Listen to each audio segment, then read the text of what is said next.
have decided to start a mindset series about the GLP1 journey, since TikTok is pigeonholing me into talking about GLP1 and food and whatever.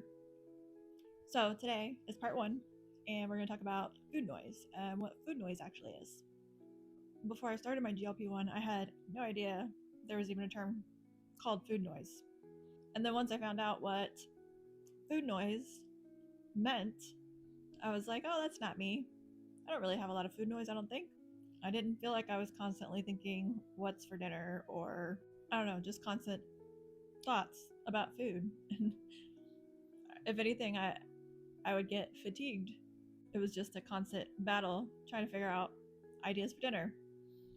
So I really didn't think that I had food noise, but I guess I must have, because once I started my GLP1,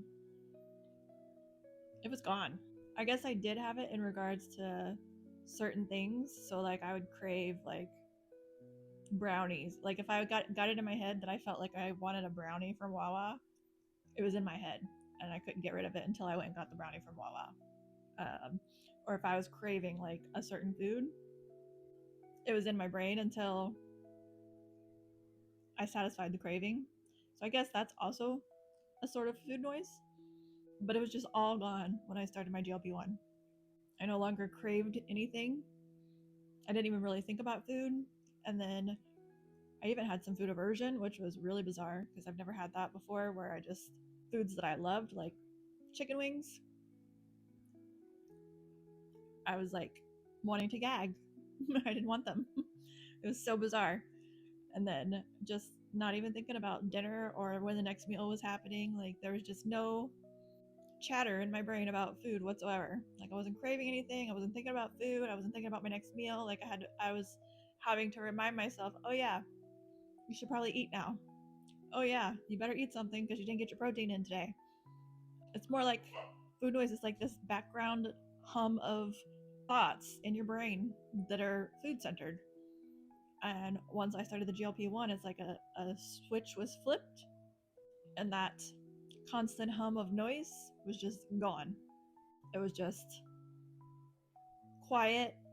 It's really hard to explain it until you experience it, I guess. And apparently, food noise is not the norm for most people. Or I say most people. For people that have healthy weights and relationships with food, food noise is not the norm. I guess it's just something that I've had my whole life and I just didn't know it. And then there's other people that walk around and they don't have it. And then when I started the GLP1, that switch got flipped. And it's like now my brain is operating like other people's around food. So I don't know. Food noise is a really bizarre phenomenon, actually. Like I was kind of fascinated by it when I learned about it. And then I experienced the effect when I started GLP1. So if you're anything like me, your brain very may well be constantly thinking about food and you don't even realize it. And then when you start the GLP1, all that noise just disappears, and then you're like, oh, that was food noise. The most bizarre phenomenon ever. But I'm kind of loving it because it's draining to think about food constantly and what you're going to eat constantly and trying to figure out what to eat constantly. It's a brain drain. Anyway, that's it. That's part 1. That's food noise.